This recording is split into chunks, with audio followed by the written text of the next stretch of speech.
Batman isn't just a mere comic book character. He's a visual language that's been rewritten, re-inked, and reshadowed for more than 80 years and counting. He's an evolving design challenge, a question every artist keeps trying to answer in their own way.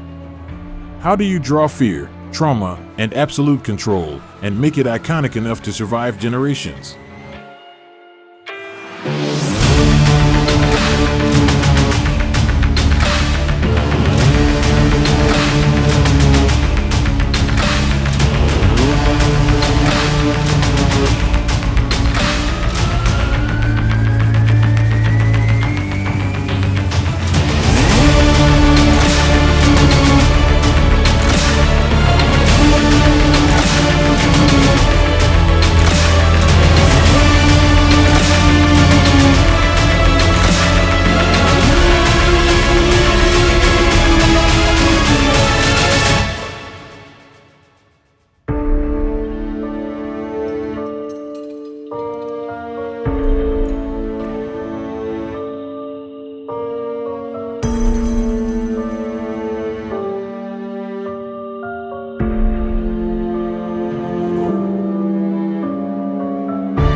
Batman was created in 1939 by Bob Kane and Bill Finger, debuting in Detective Comics number 27 in a 6-page story called The Case of the Chemical Syndicate.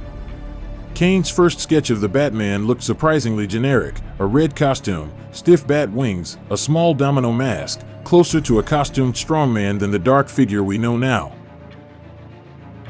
Finger, however, also was the one who gave Bruce Wayne his name, pulling from Robert the Bruce the Scottish King and Mad Anthony Wayne, an American founding father, to create a character who felt both aristocratic and dangerous. From the beginning, Batman was built out of influences: Zorro, noir detectives, Dracula, Leonardo da Vinci's bat-winged flying machine, and the masked mystery heroes of newspaper strips like the Phantom. That mix of pulp, gothic, and swashbuckling is baked into Batman's visual DNA.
Batman's origin is simple but visually loaded.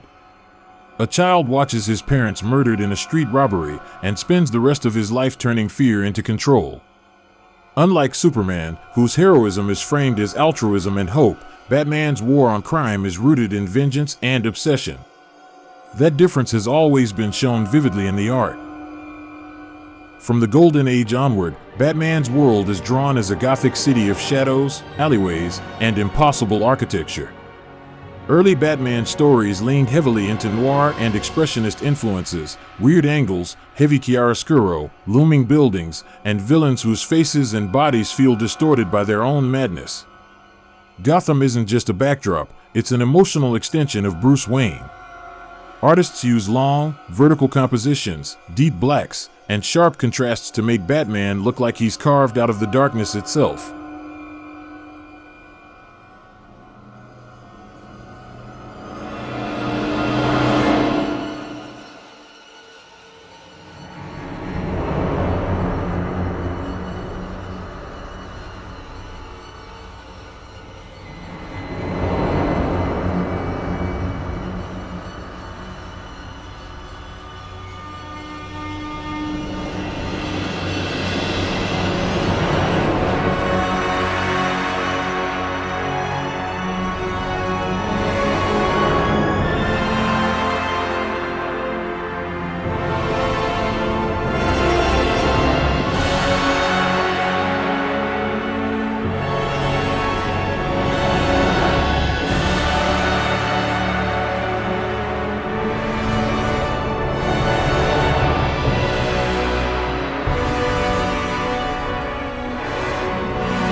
The core of Batman's design is undoubtedly his silhouette. The cowl with ears, the cape that can be either a shape of pure shadow or a flowing, almost organic form, and the bat emblem on the chest. These are the anchors every artist has to negotiate. Golden Age Batman, under Kane and early collaborators, had a simpler, more cartoony anatomy, but the cape and cowl already did most of the storytelling. As the character moved into the Silver and Bronze Ages, artists like Neal Adams and others pushed him toward a more realistic athletic figure. Longer ears, more dramatic capes, sharper angles, and a leaner predatory body language. The bat emblem itself evolved from a simple black bat to the yellow oval era, then back to darker, more minimal versions. Each shift signaling a change in tone, from pulp detective to superhero to urban myth. The utility belt, gadgets, and vehicles also became transitional visual signatures. Which Bill Finger and later writers introduced these elements, and artists turned them into design playgrounds. Exaggerated props, giant pennies, oversized typewriters, and surreal set pieces that made Batman stories feel like graphic puzzles inside a noir carnival.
Batman is arguably the first major Gothic superhero in comics.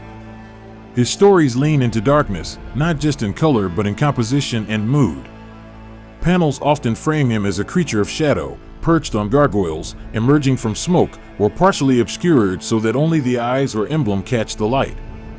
Artists use Gotham's architecture, spires, bridges, alleys, fire escapes, as visual metaphors for isolation and moral complexity.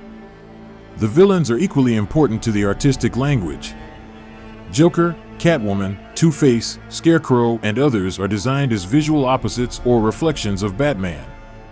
Exaggerated smiles, split faces, masks, claws, and costumes that push psychological traits into graphic form. The more grounded Batman's design becomes, the more surreal his rogues gallery can be, and that tension is where a lot of the best Batman art lives.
Over 8 decades, Batman has been redrawn by hundreds of artists, each one answering the same question.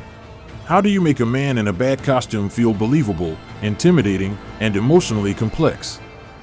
Some lean into realism, detailed anatomy, tactical gear, grounded cityscapes. Others lean into stylization, elongated capes, exaggerated shadows, and almost abstract shapes. But the core principle remains.